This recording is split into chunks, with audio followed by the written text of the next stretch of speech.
This is The Raid, exposing the dark world of America's deportation machine. I'm your host, John Carlos Frey.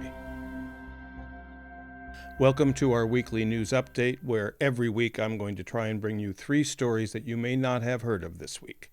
Our first story is from the Chicago Tribune. Newly released federal data shows that immigration agents booked in roughly 1,900 immigrants in the first half of Operation Midway Blitz. Now, if you remember, Operation Midway Blitz is that operation that happened in Chicago where the Department of Homeland Security swept in and apprehended a lot of people. There was a lot of controversy about the way they did that, obviously a lot of the protest as well. This is the data from that particular operation.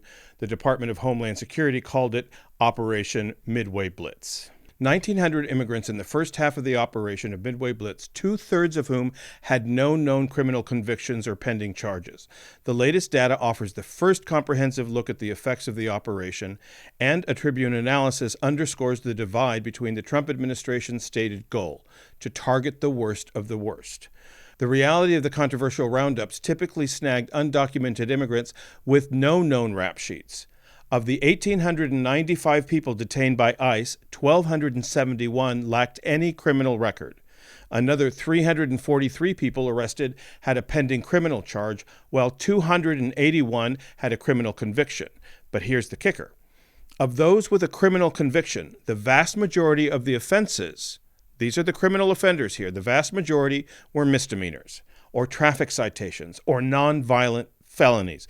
This is the Trump administration spending billions of dollars to go after undocumented immigrants, or what they're going to be calling the worst of the worst, and they have traffic tickets.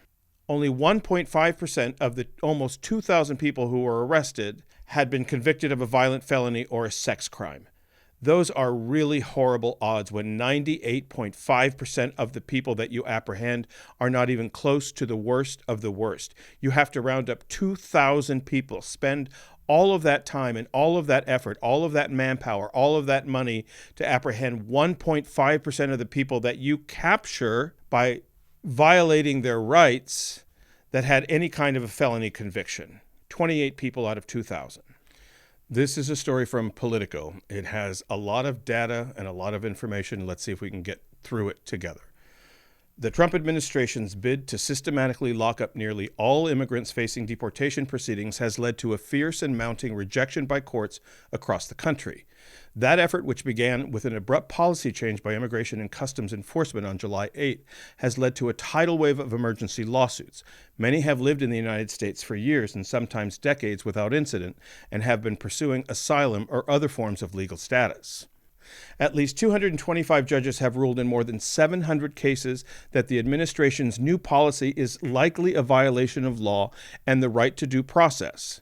In contrast, only 8 judges nationwide, including 6 appointed by Trump, agreed with the policy. The Trump administration broke from 30 years of precedent when it concluded that millions of immigrants who've lived in the United States for years could still be treated as seeking admission to the country, subjecting them to the mandatory detention typically only meant for new arrivals. Dozens of judges have said the policy change defied common sense reading of the law. Until the administration's new policy, the bulk of people facing deportation were allowed to remain free while their proceedings were pending in immigration courts. Immigrants targeted for detention were permitted to seek release on bond from those immigration judges who would decide whether those seeking release pose a danger to society or a risk of flight before ruling on whether to release them on bond. As of Tuesday, at least 225 federal judges have ordered release or bond hearings for more than 500 people facing deportation proceedings. Let me see if I can sort of distill this a little bit. The mass detention policy that was enacted by the Trump administration on July 8th of this year is basically a policy that says we're going to detain everybody. Everybody we round up is going straight to detention. In the past and for the past 30 years, that was not the policy. There were many ways for people to plead their case or to stay with loved ones or to stay with sponsors. Now everybody gets incarcerated. And now what is happening, at least according to Politico's reporting, 225 federal judges have released 500 of those individuals who have claimed lawsuit. The government is rounding up thousands, and the judges are now releasing them. This is a story from the American Immigration Council. The Social Security benefits that over 61 million retired Americans rely on are already in trouble.